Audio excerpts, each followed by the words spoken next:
क्या पाकिस्तान, सऊदी अरब और Qatar Israel को मान्यता देंगे? ट्रंप की अपील पर चर्चा। अमेरिकी राष्ट्रपति डोनाल्ड ट्रंप ने कहा है कि ईरान के साथ बातचीत सकारात्मक दिशा में आगे बढ़ रही है। उन्होंने मध्य पूर्व के देशों का शुक्रिया अदा करते हुए उम्मीद जताई कि वे भी इसराइल को मान्यता देने वाले ऐतिहासिक अब्राहम समझौते में शामिल हो सकते हैं। ट्रंप के ट्रुथ सोशल पर दिए गए इस बयान की खासी चर्चा है।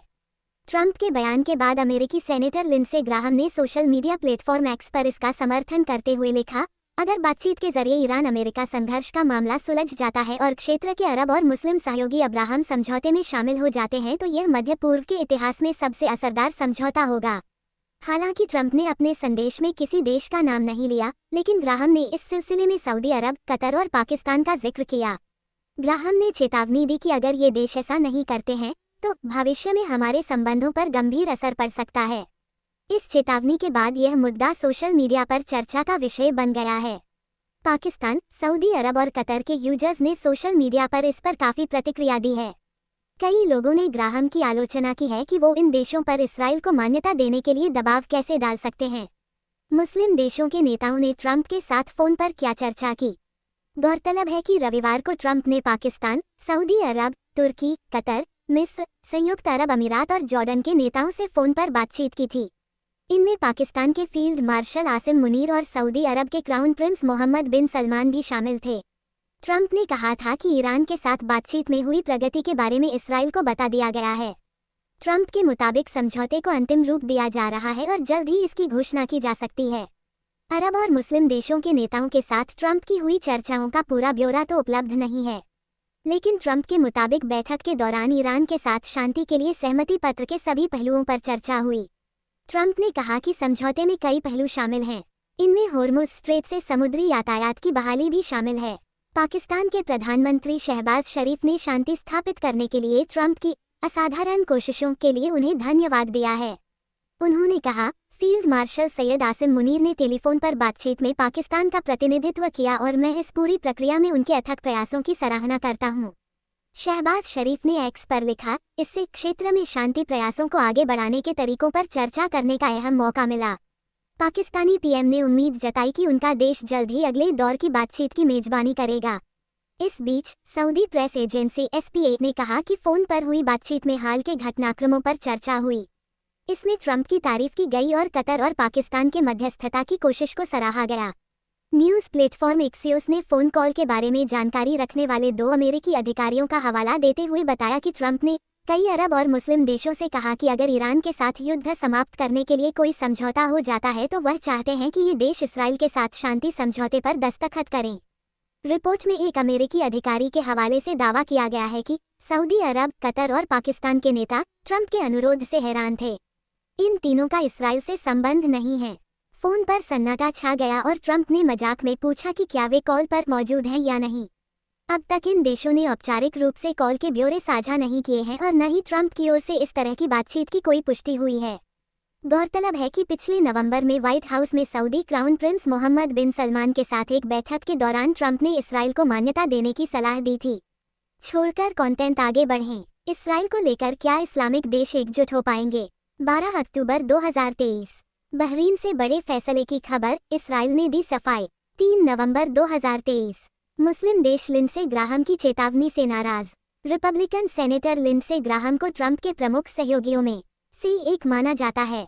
उन्होंने सऊदी अरब, कतर और पाकिस्तान का नाम लेते हुए कहा कि इनका अब्राहम समझौते में शामिल होना इस क्षेत्र और दुनिया के लिए एक बड़ा बदलाव होगा। राष्ट्रपति डोनाल्ड ट्रंप की ओर से ये एक असाधारण कदम है। सऊदी अरब और अन्य देशों के लिए मध्य पूर्व के नए भविष्य के लिए साहसिक कदम उठाने का समय आ गया है। राष्ट्रपति इस तरह के संकेत दे चुके हैं।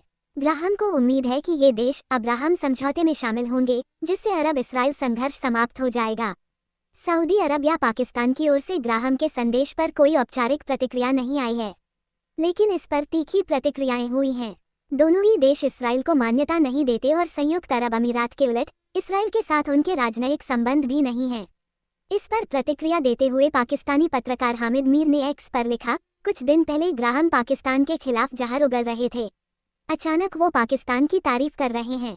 वे कोई खेल खेल रहे हैं। वहीं पत्रकार असमा शिराजी ने कहा कि ग्राहम सपने देख रहे हैं। सऊदी अरब के एक यूजर अब्दुल सलाम सालेह ने लिखा कि सऊदी अरब ने 22 मई 2026 को दो राष्ट्र के समाधान के लिए एक अंतर्राष्ट्रीय गठबंधन बनाया है। उन्होंने ग्राहम से पूछा, आपको अब्राहम समझौते में शामिल होने का सुझाव देने के लिए किसने प्रेरित किया? क्या आप हम पर कोई एहसान कर रहे हैं या हमारे फैसलों को दिशा दे रहे हैं? फलस्तीन के मुद्दे पर हमारा रुख किसी भी सौदेबाजी का हिस्सा नहीं है और न ही धमकियों या प्रलोभनों से दबाव डाला जा सकता है। उन्होंने लिखा, पूर्वी यरूशलेम को राजधानी बनाकर एक स्वतंत्र फलस्तीनी राज्य की स्थापना के बिना शांति संभव नहीं है। यही वह स्थिति है जिसके बारे में हमने दुनिया को बताया है। इसे 165 देशों का समर्थन हासिल है। एक सऊदी यूजर ने लिखा कि सऊदी अरब अपने हितों के हिसाब से फैसला लेगा, न कि लिंडसे ग्राहम के मध्य पूर्व के नजरिए के आधार पर। क्या ये प्रस्ताव लागू होगा? मध्य पूर्व मामलों के विशेषज्ञ दानी सित्रिनोविच के मुताबिक इसराइल और सऊदी अरब के बीच राजनयिक संबंधों की बहाली की उम्मीदें बेबुनियाद हैं।